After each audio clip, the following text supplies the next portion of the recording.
ओरैबायदि टुरिस्ट मानसिफोर दङ दिनैहाय बिराद बेरायनो फैदों आरो दा बन्द'फोर दं नालाय सामार भेकेसननि थाखाय बिनि थाखायनो ओमफ्राय जोङो दा केबाव थांनायनोसै माबायदि दिनै हाबनो हागोन ना हाया अखा बोथोरबो नालाय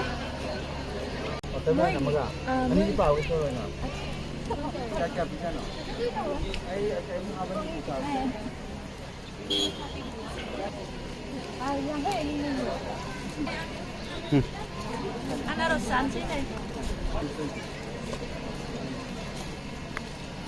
मैगी भी है ना उधर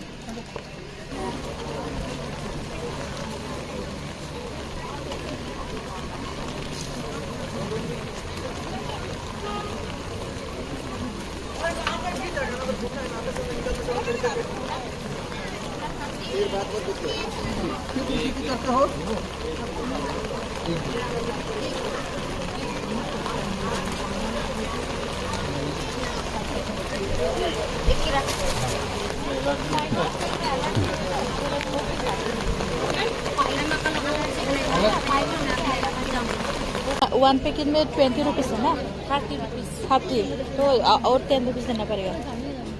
10 रुपीज़ से बोला अरे फूड ब्लॉगर है फूड ब्लॉगर नहीं ऐसे ही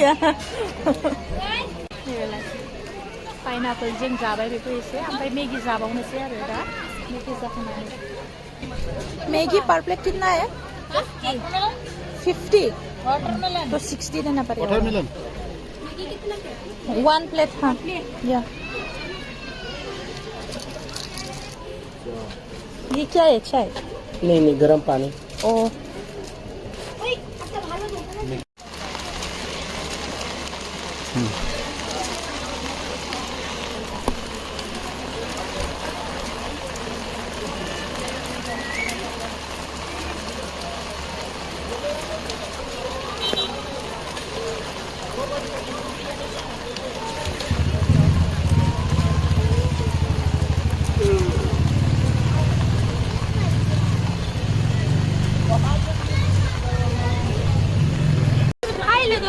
आं दा फैदों मसमाइ केबाव ओमफ्राय दा मसमाइ केबाव थांगासिनो दङ हाबनो हागोन ना हाया नायनोसै ओमफ्राय दसे जाखांबायबो मैगी ओमफ्राय पाइनापल जाखांबाय ओमफ्राय दा ओरैबायदि टुरिस्ट मानसिफोर फैदों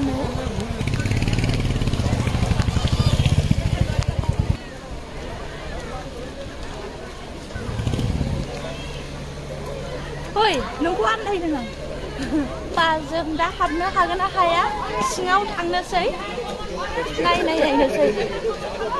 दा नोंथांमोनहाबो नायलांफाबाय थादो एसे एसे सिजोब्बाय आंना अखा हानाया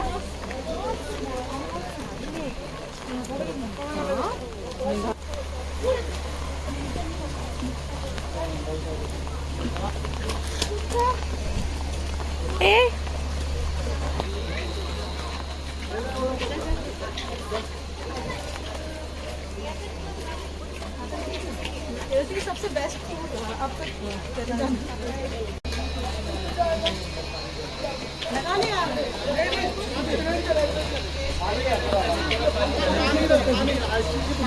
एडवेंचर है शू खोल के जाना पड़ेगा शू खोल के लेकिन अच्छा है शू खोल के जाना पड़ेगा जाने से ससेल' थांगोन लाबाय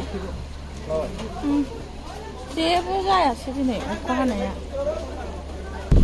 लोगोफोर जोङो हाबनो हायासै मसमाइ केबाव मानो होनबा केब सिङाव बिराद दै जादों होननानै बुंदों ओमफ्राय जोङो सेन्देल गानाखै नालाय जुथा गाननायखाय बेनिखायनो जोङो हाबासै सिङाव ओमफ्राय जोङो दा ओरैजाय बांलादेश भिउखौ नायनो थांनोसै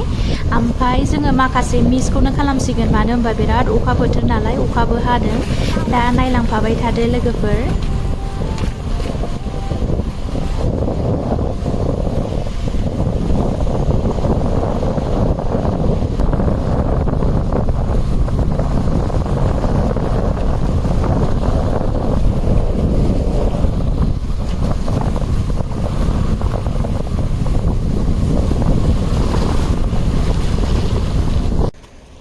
लाइट फैदोंना सान्दुं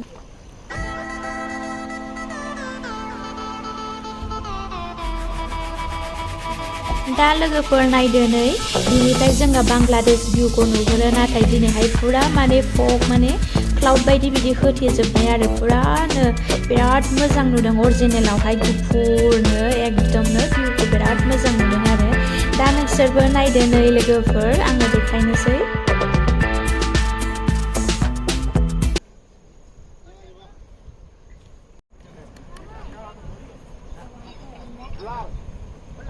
ब्लर हो रहा है